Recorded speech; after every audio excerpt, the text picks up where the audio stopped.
নিয়ামতটাকে আমরা যথাযথ মূল্যায়ন করার জন্য চেষ্টা করব। মূল্যায়ন করার জন্য আমাদের যা কিছু পদক্ষেপ নেওয়া প্রয়োজন ওই পদক্ষেপগুলো আমাদের নিতে হবে। এটা হচ্ছে আমাদের সকলের প্রতিষ্ঠান আমাদের অবশ্যই এই প্রতিষ্ঠানকে রক্ষা করা, প্রতিষ্ঠানকে পরিচালনা করা, প্রতিষ্ঠানকে রক্ষণাবেক্ষণ করা, এটা আমাদের সকলের দায়িত্ব। সম্মানিত প্রিয় উপস্থিতি, আমরা একদম সময়ের কাছাকাছি চলে এসেছি।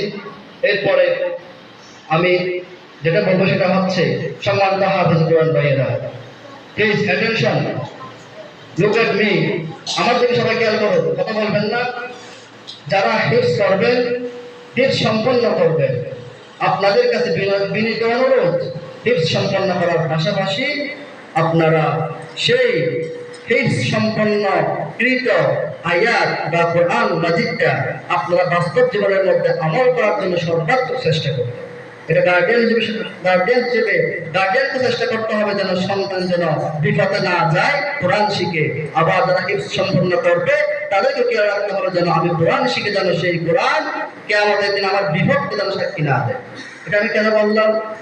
এমন কিছু কোরআনের পাঠক আছে, আল্লাহ রাসূল সাল্লাল্লাহু আলাইহি ওয়াসাল্লাম হাদিস শরীফের মধ্যে বলেছেন, রুব্বাকারিনিল কুরআন ওয়াল কুরআনু ইয়ানহা। হাদিস শরীফের মধ্যে এসেছে কোরআনের এমন কিছু কোরআন পড়নেওয়ালা ব্যক্তি আছে যারা কোরআন পড়ে, অথচ কোরআন তাদেরকে ওটা লানত দেয়, নাউযুবিল্লাহ। তাহলে কোরআন পড়ে কোরআন আমাদেরকে লানত দিচ্ছে কেন? এর কারণ হিসেবে ধরা হচ্ছে কোরআন পড়তেছি কিন্তু কোরআনকে ওয়ারাতিলিল কুরআনা তারতিল সহকারে না পড়ার কারণে কোরআন আমাদেরকে সওয়াবের পরিবর্তে কি দিচ্ছে? অভিশাপ দিচ্ছে, লানত দিচ্ছে। এটা যেন আমাদের না হয়। অনেক হাফেজ কোরআন ভাইয়েরা আছে, আমরা শুনেছি অনেক হাফেজ কোরআন ভাইয়েরা আছে, কোরআন হাফেজ করেছে, কয়েক বছর তারা বিয়ে করিয়েছে, এরপর বিভিন্ন জায়গায় চাকরি বাকরি করে অথবা বিপদে চলে গেছে, মদ খাচ্ছে, গাঁজা খাচ্ছে, আপনার সিগারেট খাচ্ছে বা বিদেশের মধ্যে গেছে, কোরআনটা বলে গেছে। তাহলে এই কোরআন তার জন্য কোনো সাফারাতকারী হবে না। ভুল ব্যাখ্যা করবো না, আমরা ভুল ব্যাখ্যা করবো না, ওই কোরআন তাদের জন্য সাফারাতকারী হবে না। যারা কোরআন শিখেছে, কোরআন আবার ভুলে গেছে, তাদের জন্য সাফারাতকারী হবে না।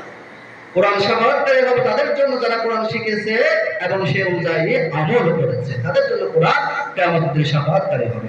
সম্মানিত প্রিয় উপস্থিতি, এবার হচ্ছে যারা হাফেজ কোরআন হবে তাদের দায়িত্ব হচ্ছে আপনার কোরআন শুধুমাত্র মুখস্থ করলে হবে না, কোরআন মুখস্থ করার পাশাপাশি কোরআনকে আমল করতে হবে। কোরআনকে কি করতে হবে? কোরআনের যে বিষয়গুলো আছে, হালালকে হারাম জানতে হবে, হারামকে হারাম জানতে হবে, যেটা হক সেটাকে হক মানতে হবে, যেটা বাতিল সেটাকে পরিহার করতে হবে। কোরআনের যে বিষয়গুলো আছে সেই বিষয়গুলো আমার পক্ষে গেলেও আমাকে মানতে হবে, আমার বিপক্ষে গেলেও আমাকে মানতে হবে।